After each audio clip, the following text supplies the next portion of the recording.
Market में फिलहाल एक ही बज है जिसे officially the mother of all deals कहा जा रहा है। And right after Davos, the next weekend, I will travel to India. There's still work to do, but we are on the cusp of a historic trade agreement. Indeed, some call it the mother of all deals. One that would create a market of 2 billion people, accounting for almost a quarter of global GDP. करीब 2 decades की negotiations के बाद India और European Union ने अपना largest ever free trade agreement finalise कर लिया है। ये डील इसलिए इम्पोर्टेंट है क्योंकि इंडिया और यूरोपियन यूनियन यानी कि ईयू, जिनकी कंबाइंड पॉपुलेशन लगभग 2 बिलियन है और जो ग्लोबल जीडीपी का करीब 25% और ग्लोबल ट्रेड का लगभग 33% कंट्रीब्यूट करते हैं। सिंपल शब्दों में समझें तो इंडिया के लिए इंपोर्ट ड्यूटीज कम होंगी, सर्विसेज के लिए यूरोपियन मार्केट में बेटर एक्सेस मिलेगा और ओवरऑल ट्रेड के रूल्स ज्यादा प्रेडिक्टेबल और स्मूथ बनेंगे। अभी इंडिया और यूरोपियन यूनियन के बीच एनुअल ट्रेड लगभग $136 बिलियन का है और दोनों साइड्स का टारगेट है इसे $200 बिलियन तक के लेके जाना बाय 2030। ये नंबर स्केल दिखाते हैं, लेकिन असली सवाल ये है इस ट्रेड डील का रियल इंपैक्ट कौन से सेक्टर्स पे पड़ेगा। टेक्सटाइल्स, फार्मास्यूटिकल्स और स्पेशलिटी केमिकल्स इस ट्रेड डील के प्राइमरी बेनिफिशियरीज के रूप में सामने आए हैं। बाकी इंडियन सेक्टर्स जिन पे ईयू ने टैरिफ्स कम किए हैं उनके लिए आप वीडियो पॉज करके ये टेबल देख सकते हैं। लेकिन कुछ सेक्टर्स जैसे कि ऑटोमोबाइल और अल्कोहल, जहां यूरोपियन यूनियन के एक्सपोर्ट्स पे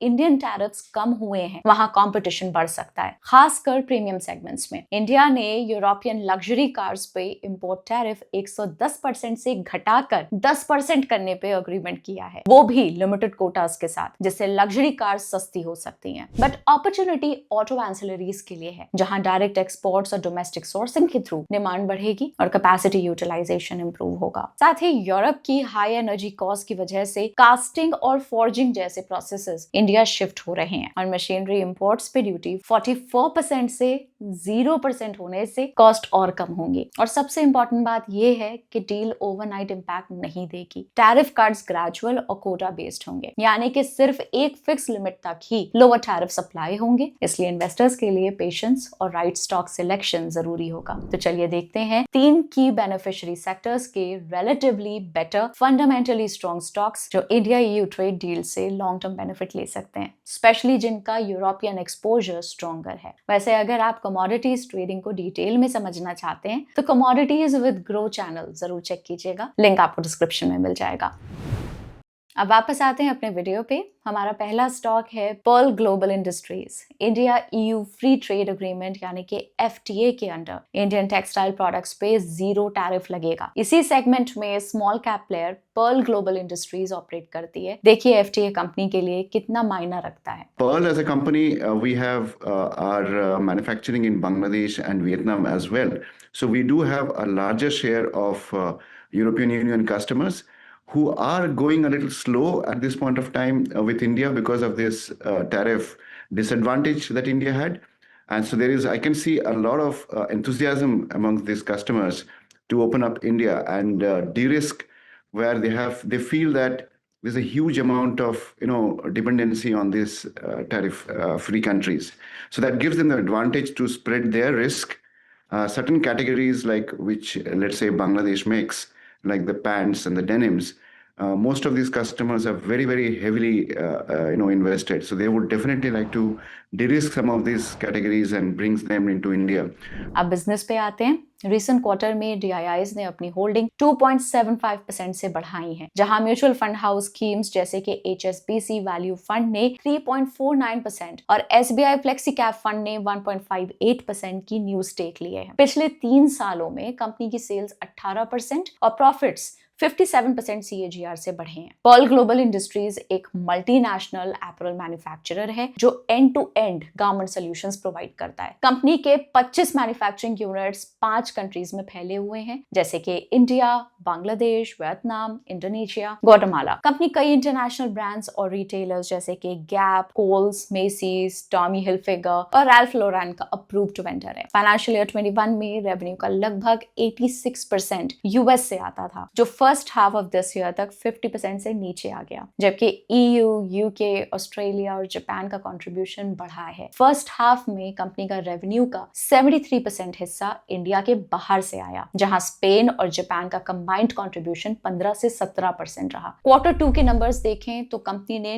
9% रेवेन्यू ग्रोथ रिपोर्ट किया, जहां वियतनाम और इंडोनेशिया के हाई वैल्यू एडेड प्रोडक्ट्स और 19.9 मिलियन पीसेस की रिकॉर्ड शिपमेंट्स ने टॉप लाइन को सपोर्ट किया। एक्सपेंसेस 8% बढ़े जो रेवेन्यू से स्लोवर थे, जैसे ऑपरेटिंग प्रॉफिट 24.7% बढ़ा। ऑपरेटिंग मार्जिन में लगभग 100 BPS का इंप्रूवमेंट आया, जबकि नेट प्रॉफिट 28.6% बढ़े और नेट मार्जिन 82 BPS इंप्रूव हुआ, जिसे लोअर टैक्स रेट ने भी सपोर्ट किया। कंपनी का ROCE फाइनेंशियल ईयर 22 के 12% से फाइनेंशियल ईयर 25 में 22% तक बढ़ा है, जो कैपिटल एफिशिएंसी दिखाता है। ग्रोथ आउटलुक देखें तो कंपनी फाइनेंशियल ईयर 27 से 28 तक रेवेन्यू को 6000 करोड़ के ऊपर ले जाने का टारगेट कर रही है। साथ ही 12 से 14% CAGR का वॉल्यूम ग्रोथ का गाइडेंस भी दिया गया है और एबिटा मार्जिन्स को लगभग 12% तक ले जाने का टारगेट है। कैपेसिटी साइड पे फाइनेंशियल ईयर 27 के एंड तक एनुअल कैपेसिटी 110 से 115 मिलियन पीसेस तक पहुंच सकती है, जबकि फाइनेंशियल ईयर 28 तक इसे 135 मिलियन पीसेस तक स्केल करने का प्लान है। बांग्लादेश में 5 से 6 मिलियन पीसेस की कैपेसिटी एडिशन के साथ इंडिया में 2.5 से 3.5 मिलियन पीसेस की एडिशनल कैपेसिटी ऐड की जा रही है। देखिए कैपेक्स पे मैनेजमेंट का क्या कहना है। So the capex that we have planned for in Bangladesh is for a new greenfield as well as a laundry. A lot of our denim is done in Bangladesh as well. And India, we have started investing. We have invested in the populous states of India like Bihar, and then Orissa and Vizag and all those other places like we have been growing. Free trade agreements के context में India UK FTA का tangible benefits financial year 27 से दिख सकते हैं। बांग्लादेश अपने least develop country status के चलते EU, UK और की मार्केट्स में टैरिफ एडवांटेज देता है, जिससे कंपनी कंपेटिटिव प्राइसिंग के लिए लेवरेज करती रहेगी। बैलेंस शीट देखें, फाइनेंशियल ईयर 24 से 25 के बीच बोरोइंग्स 588 CR से बढ़कर 773 CR हो गई, जो लार्जली शॉर्ट टर्म बोरोइंग्स में 341 CR से 472 CR का इंक्रीज का रिफ्लेक्शन है। फर्स्ट हाफ में ऑफ दिस ईयर बोरोइंग्स थोड़ी मॉडरेट होके 746 CR पर आई, जहां शॉर्ट टर्म बोरोइंग्स में कुछ ईजिंग दिखी। कैश फ्लो ट्रेंड देखते हैं। फाइनेंशियल ईयर 24 में CFO 352 CR था, जो फाइनेंशियल ईयर 25 में इन्वेंट्री बिल्डअप के चलते 176 CR तक गिर गया। फर्स्ट हाफ में ये ट्रेंड रिवर्स होता दिखा, जहां CFO 273 CR तक रिकवर हुआ, जिसे इन्वेंट्री और पेबल्स का सपोर्ट मिला। इसी वजह से CFO to PAT ratio financial year 25 के 0.76 से बढ़कर फर्स्ट हाफ में 1.98x हो गया, जो स्ट्रॉन्ग कैश कन्वर्जन दिखाता है। रिस्क साइड पे देखें तो कंपनी की सेल्स का 60 से 65% टॉप 5 कस्टमर्स से आता है, जो क्लाइंट कॉन्सेंट्रेशन रिस्क को हाईलाइट करता है। प्रोमोटर होल्डिंग फाइनेंशियल ईयर 24 के 66.19% से फाइनेंशियल ईयर 25 में 62.18% पे गिरी हैं और रिसेंटली भी 1.51% और कम हुई। ये गवर्नेंस और लॉन्ग टर्म कॉन्फिडेंस के लिए मॉनिटरेबल ट्रेंड है। वैल्यूएशन के पर्सपेक्टिव से स्टॉक लगभग 25x PE पे ट्रेड कर रहा है, जबकि PEG लगभग 0.44 है, जो स्ट्रॉन्ग ग्रोथ को रिफ्लेक्ट करता है। लेकिन रीसेंट क्वार्टर्स में ग्रोथ स्लो डाउन हुआ है और year on year sales growth single digit हो गई है। ये ट्रेंड कंटिन्यूड रहा तो वैल्यूएशन पे डाउनसाइड रिस्क आ सकता है। हमारा दूसरा स्टॉक है Biocon. India EU trade deal में फार्मा सेक्टर, जहां फोकस टैरिफ से ज्यादा फास्टर अप्रूवल्स और बेटर मार्केट एक्सेस पे है, बायोकॉन का इसका फायदा मिल सकता है। इसका बिजनेस मॉडल समझते हैं। जब किसी मेडिसिन का पेटेंट एक्सपायर हो जाता है, बायोकॉन उसका जेनेरिक वर्जन बनाती है। ये केमिकल बेस्ड मेडिसिन होती हैं, जैसे कि स्टैटिन्स, कोलेस्ट्रॉल के लिए। बायोसिमिलर्स बायोकॉन का सबसे बड़ा गेम चेंजर है। ये मेडिसिन लिविंग सेल्स से बनती हैं, जैसे इंसुलिन या कैंसर ड्रग्स। क्योंकि इन्हें कॉपी करना मुश्किल होता है, इसीलिए इन्हें बायोसिमिलर्स कहा जाता है। बायोकॉन की एक सब्सिडरी है सिंजीन। बड़ी ग्लोबल फार्मा कंपनी सिंजीन को हायर करती हैं अपनी रिसर्च और मैन्युफैक्चरिंग के लिए। इनका यूरोपियन यूनियन के 27 देशों से लगभग 25% रेवेन्यू आता है। अब बात करते हैं क्वार्टर 2 और फाइनेंशियल ईयर 26 के रिजल्ट्स की। कंपनी का रेवेन्यू 20% बढ़कर 4296 CR रहा। इसका मेन रीजन बायोसिमिलर्स बिजनेस में 25% की ग्रोथ और जेनेरिक्स में 24% 10% की ग्रोथ। यूएस और यूरोप में नए प्रोडक्ट्स लॉन्च होने से ये बूस्ट मिला है। Q2 में EBITDA 22% बढ़कर 835 CR रहा और मार्जिन्स 19% पे स्टेबल रहे। नेट प्रॉफिट 392% बढ़कर 133 CR रहा, लार्जली बेस इफेक्ट की वजह से। पिछले साल सितंबर क्वार्टर में हाई टैक्स आउटगो के कारण प्रॉफिट्स गिरे थे, जो अब नॉर्मलाइज हो चुके हैं। ग्रोथ आउटलुक को देखते हैं। बायोकॉन अब डायबिटीज और ओबेसिटी यानी कि मोटापा कम करने वाले ड्रग्स पर अग्रेसिव फोकस कर रही है। मैनेजमेंट के हिसाब से ये मार्केट 2029 तक $144 बिलियन का हो सकता है और बायोकॉन इसमें एक बड़ा प्लेयर बनना चाहता है। मैनेजमेंट ने वाइट्रस के बायोसिमिलर बिजनेस का एक्विजिशन करके उसे 100% होली ओन्ड सब्सिडरी बना लिया है। इस कंसोलिडेशन के बाद पहले जो प्रॉफिट्स पार्टनर्स के साथ शेयर होते थे, उनका पूरा बेनिफिट डायरेक्टली बायोकॉन को मिलेगा, जो लॉन्ग टर्म वैल्यू क्रिएशन को सपोर्ट करेगा। मैनेजमेंट का फोकस अब डेट रिडक्शन पे है और टारगेट है मार्च 26 तक स्ट्रक्चर्ड डेट कंप्लीटली खत्म करना। इससे कंपनी को साल के लगभग 300 करोड़ का इंटरेस्ट कॉस्ट बेनिफिट मिलेगा, जो डायरेक्टली प्रॉफिट्स में ऐड हो जाएगा। बैलेंस शीट देखते हैं। कंपनी की बोरोइंग्स पहले हाई रही हैं, लेकिन अब स्टेडी रिडक्शन दिख रहा है। Debt to equity ratio financial year 23 में 1.01x से घटकर first half of this year में 0.62x पे आ गया है। मैनेजमेंट का फोकस डेट रिडक्शन पे है और प्लान है QIP के थ्रू मार्च 26 तक स्ट्रक्चर्ड डेट कंप्लीटली रीपे करना, जिससे साल के लगभग 300 करोड़ का इंटरेस्ट कॉस्ट बेनिफिट मिलेगा, जो हमने आपको अभी बताया। कैश फ्लो स्टेटमेंट देखते हैं। कंपनी का cash flow from operations to net profit ratio consistently strong बना हुआ है, जो उनका बेटर कैश रियलाइजेशन दिखाता है। इन्वेस्टर्स के लिए एक इंपॉर्टेंट पॉइंट ये है कि दिसंबर 24 से प्रोमोटर होल्डिंग 60% से घटकर 44.9% पे आ गई है, लेकिन इसी पीरियड में FIIs और DIIs ने अपनी होल्डिंग स्टेडली इंक्रीज की है, जो शेयर होल्डिंग स्ट्रक्चर में शिफ्ट को दिखाता है। कंपनी के कुछ रिस्क देखते हैं जो आपको ध्यान में रखने चाहिए। बायोकॉन का बिजनेस यूएस मार्केट पे काफी डिपेंडेंट है। अगर यूएस FDA इंस्पेक्शंस में प्लांट्स पर कोई मेजर इशू आता है तो प्रोडक्ट अप्रूवल्स डिले हो सकते हैं, जैसे हाल ही में क्रैनबेरी फैसिलिटी पर एक माइनर ऑब्जर्वेशन देखी गई थी। यूएस में जेनेरिक मेडिसिन के दाम लगातार गिर रहे हैं, खास करके स्टैटिन्स यानी कि कोलेस्ट्रॉल ड्रग्स में। अगर प्राइसेस और गिरते हैं तो मार्जिन्स मेंटेन करना मुश्किल हो सकता है।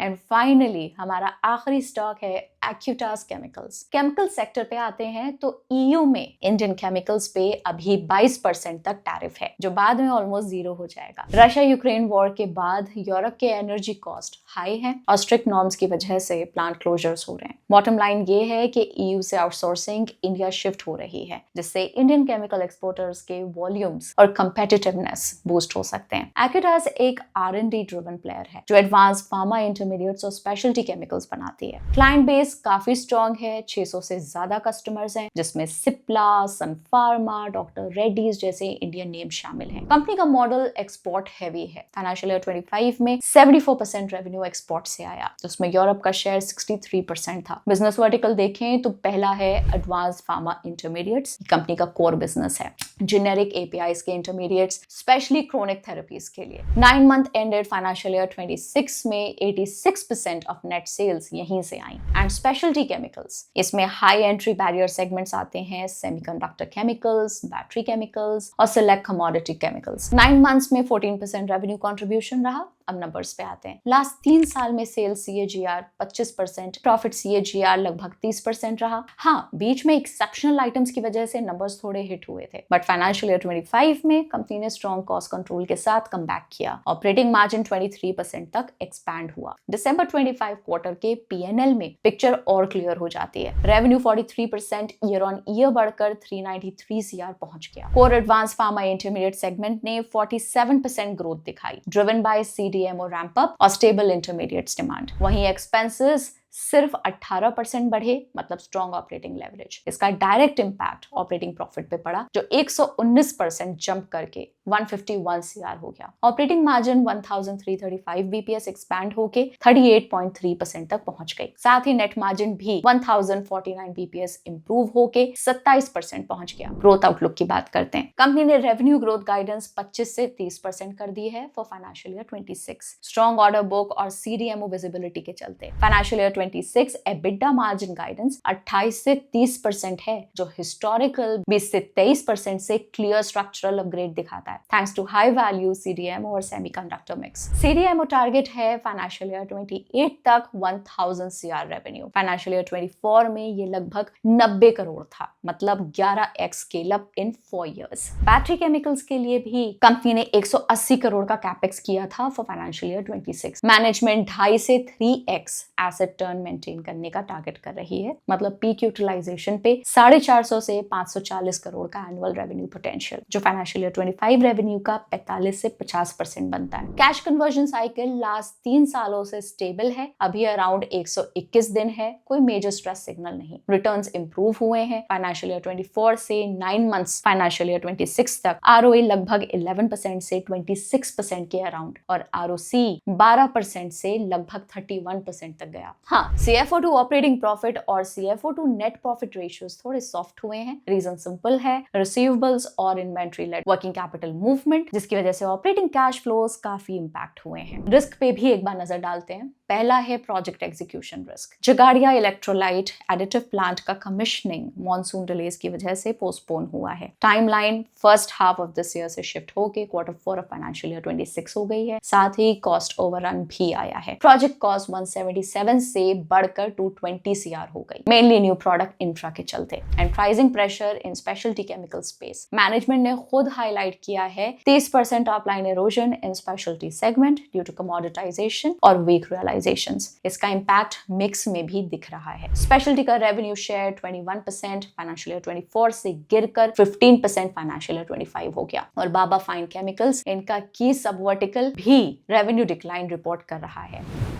तो overall India EU trade deal एक long term structural opportunity create करती है, इसलिए हेडलाइन से ज्यादा इंपॉर्टेंट है उनके फंडामेंटल्स, एग्जीक्यूशन और पेशेंस पे नजर रखना। उम्मीद है ये एनालिसिस आपको बिगर पिक्चर समझाने में हेल्प करेगा। कमेंट करके बताइए आपके हिसाब से कौन से और स्टॉक्स इस इंडिया EU ट्रेड डील से बेनिफिट कर सकते हैं। और आपको याद दिला दें, ये वीडियो सिर्फ एजुकेशनल पर्पस के लिए है, इसे किसी भी तरह की इन्वेस्टमेंट रिकमेंडेशन या फाइनेंशियल एडवाइस बिल्कुल ना समझे। मिलते हैं आपसे अगले वीडियो में। Take care, bye bye.